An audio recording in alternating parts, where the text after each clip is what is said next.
Oi, pessoal! Esse é o primeiro vídeo dos gêneros líricos, o gênero das poesias.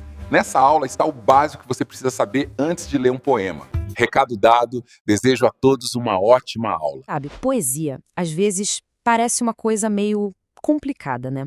Mas e se a gente te contasse que tem um jeito de desvendar os segredos dela? A ideia aqui é justamente essa: quebrar a estrutura da poesia em partes fáceis para que todo mundo consiga não só entender, mas, o que é mais legal, sentir a arte que está ali. Então, para a gente começar, vamos direto ao ponto. Quando a gente fala de gênero lírico, a gente está falando, no fundo, de textos que são pura emoção. São sentimentos, estados de espírito, é a linguagem do sentir, sabe? Aquela forma de colocar para fora o que está aqui, ó, dentro da gente. Tá, mas aí fica a pergunta, né? O que faz um punhado de palavras virar poesia em vez de ser só uma frase qualquer? A resposta está toda na organização. É que a poesia tem uma linguagem toda própria. E é essa linguagem que a gente vai explorar agora, saindo do que a gente vê na página e indo para a música que ela faz no nosso ouvido.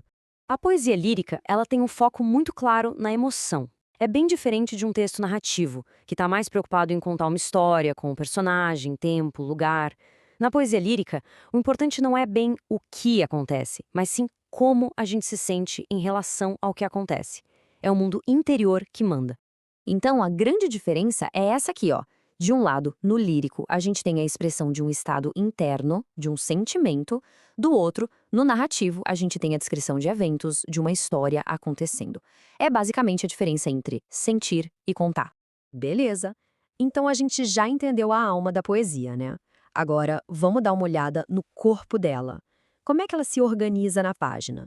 Vamos começar pelo básico? Pelos tijolinhos que constroem tudo. E o primeiro tijolinho é o verso. Olha, um verso não é só uma linha escrita num poema, é muito mais que isso. É uma escolha super pensada do poeta. É com o verso que ele organiza o ritmo, a musicalidade, o lugar onde a linha começa e principalmente onde ela termina. Nossa, isso pode mudar completamente o jeito que a gente entende o poema. O tamanho do verso, por exemplo, é uma ferramenta super poderosa. Pensa só, um verso curtinho pode ser tipo um soco, rápido, direto e impactante. Já um verso mais longo pode passar uma sensação de calma, de reflexão. Isso mexe diretamente com a forma como a gente lê e, claro, como a gente sente o poema. E quando a gente junta um grupo de versos, a gente tem uma estrofe. Pensa na estrofe como se fosse o parágrafo de um texto normal. Ela serve para agrupar ideias ou sentimentos que estão conectados, sabe? Isso ajuda a dar uma estrutura para o poema e a organizar essa viagem emocional que ele está propondo. Ok. Já vimos a parte visual, a forma. Agora, vamos ouvir a música.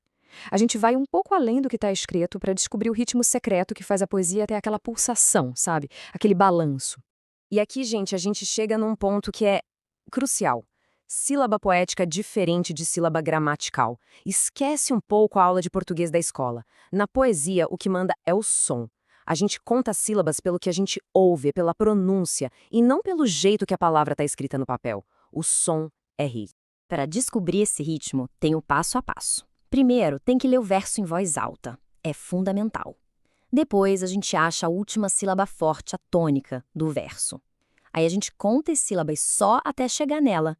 E um detalhe importante, a gente junta os sons de vogais que aparecem entre uma palavra e outra. Fazendo isso, a gente descobre a métrica do verso, que é a base de todo o ritmo dele.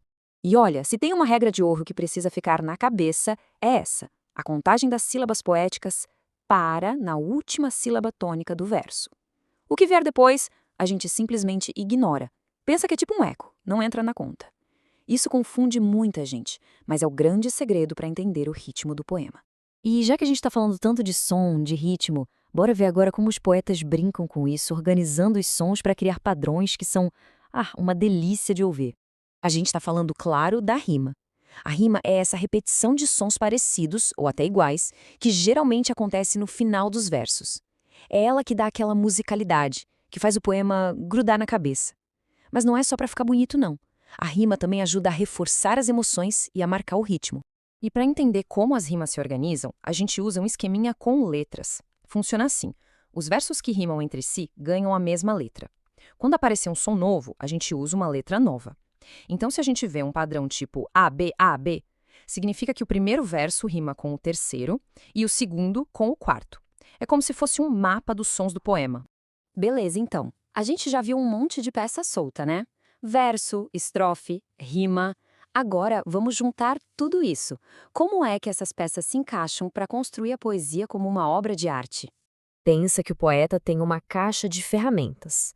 Dentro dela tem o verso, que é a linha, a estrofe, que é o bloco de linhas, as sílabas poéticas, para medir o ritmo, e o esquema de rimas para desenhar o som. Quando a gente começa a entender como essas ferramentas funcionam, o poema deixa de parecer um texto confuso e se transforma numa construção super cuidadosa, onde cada palavra, cada som, cada silêncio tem um porquê. E a grande sacada é que entender a estrutura não quebra a mágica da poesia, muito pelo contrário. Na verdade, revela a arte por trás dela. Saber o como foi feito só aumenta a nossa admiração pelo o que foi feito. Então, agora que a gente conhece essas ferramentas, como é que se olha para um poema? Bom, ele se transforma. Deixa de ser só um monte de palavra numa página e vira uma arquitetura de emoção, de ritmo, de som, uma construção feita de propósito, esperando para ser não só lida, mas sentida de verdade.